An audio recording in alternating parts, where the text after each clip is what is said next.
Hey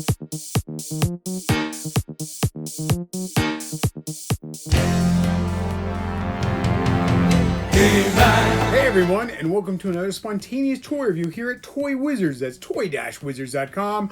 I'm your host, Scott Zillner, and today we're going to cover Masters of the Universe Origins Wave 3 Mer-man. My man, Mer-man. For those of you who don't know, and most of you wouldn't, Mer-man was my very first Masters of the Universe figure. He was also the only one on the shelf, much like G.I. Joe and Short Fuse. I just took whatever I could get. I was really happy with Mer-man. I knew nothing about Masters of the Universe. I loved that it came with a comic book. And for my G.I. Joes and Star Wars dudes, this was just like a giant henchman monster. Like, he did whatever the other guys said, and he was just so big and muscly and heavy. He was really heavy compared to a figure at the time.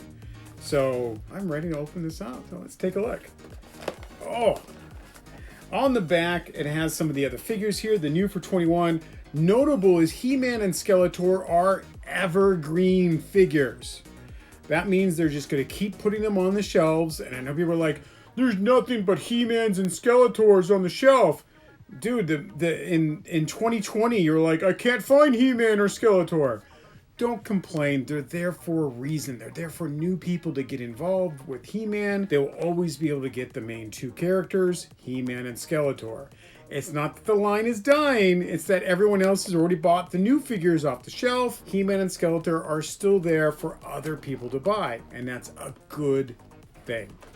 Let's get into that figure. Come on.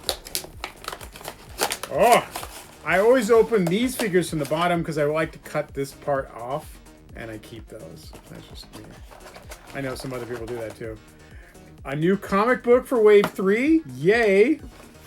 Dimensional Doom.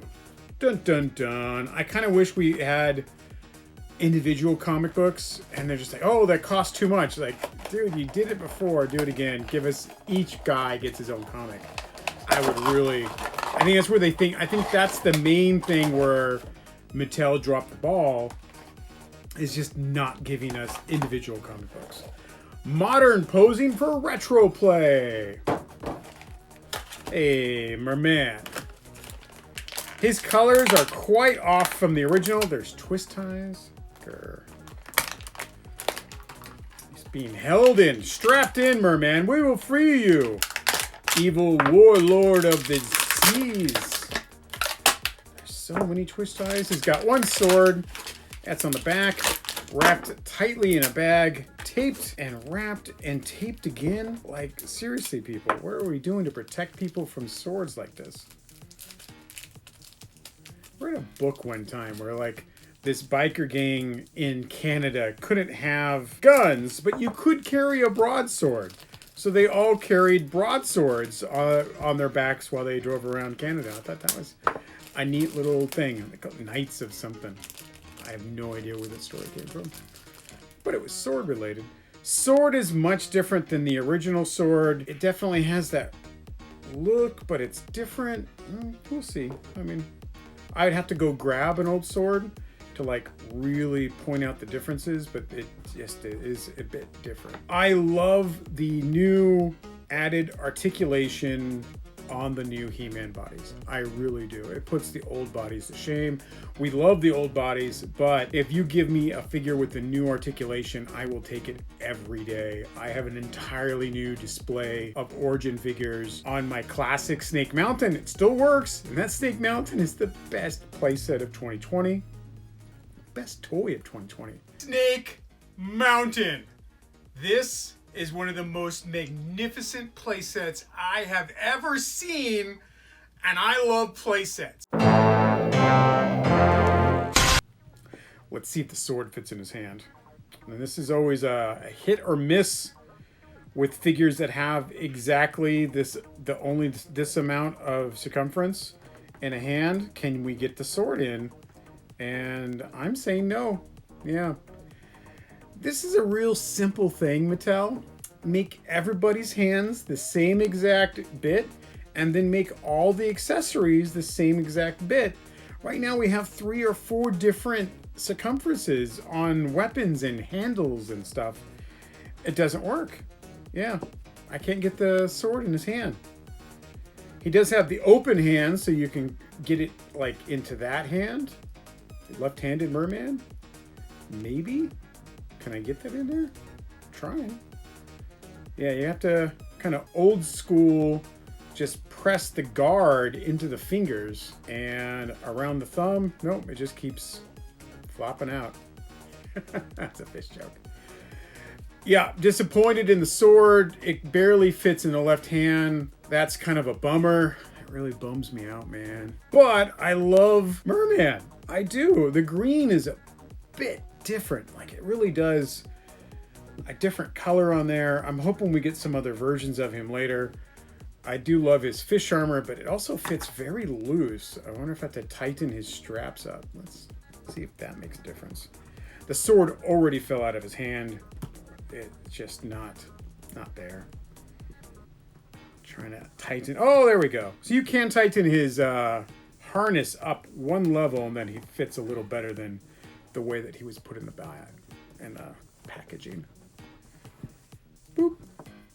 All right, well, that's better. Yeah, his gear fits better now. You have to tighten that up one notch. Very cool. How did that get through approvals? How did this sword get through approvals if it doesn't fit in his hand? What's going on with some of that quality control? And that's what people complain about, especially adult collectors that know better. But like, there's no way this sword will ever fit in that hand. Maybe we'll get a revision, but that's just not happening. Like, even the guard, yeah, you have to do that. Why? That's an easy fix. That should have been fixed. That should have been found when we were doing this figure. Hey, its sword doesn't fit in his hand. Oh, don't worry. Kids don't even play with swords. What? Sorry, Mer-man. It's okay, Scott. Alan Oppenheimer, the voice of Skeletor, also does Mer-man. And he does the voice. He can just like, he can do it so incredible. Just off the clutch. He can do Mer-man. You can do Sea Spray. Sea Spray and Mer-man are basically the same voice. Same guy, same voice. Wow. I do like the old head. I know we've got the more newer 2000X head and then this head or the animated head. So many different heads. But this was my Mer-man head. Mer-man! My man! Mer-man! For me as a kid, and man, I love it. That's awesome. This is really nice. I can get the feels here for having Mer-man. Oh, the green body's interesting, but I dig it. I dig it, man. I need to open up my Lords of Power set and see the differences on the sprays. I really do. But it's taped and I don't want to open it up. They are releasing those Lords of Power figures in waves 5 and 6 for Masters of the Universe Origins. And I'm sure they're going to be different repaints, different colors. So don't get really upset that your box set is worthless. It's not. It's the box set. The new figures will be carded. You get to have new Lords of Power figures carded, and they will have different colors. So be happy with that. And be happy with Mer-man. Yeah. Love you, Mer-man. This is Masters of the Universe Wave 3. I got mine from Big Bad Toy Store, and I also bought a set at Target. So there we go. This is the Target set because they're a little beat up, and my Big Bad Toy Store set is nice because Big Bad takes care of their toys when they ship them to you. That will be my collectible set. So there we go. Are you ready to go see Snake Mountain? I know you are. Remember, subscribe, follow us on social media, on Facebook, on Twitter, on Instagram, YouTube. All that stuff means a lot, and we can keep bringing you such great videos. See you guys later.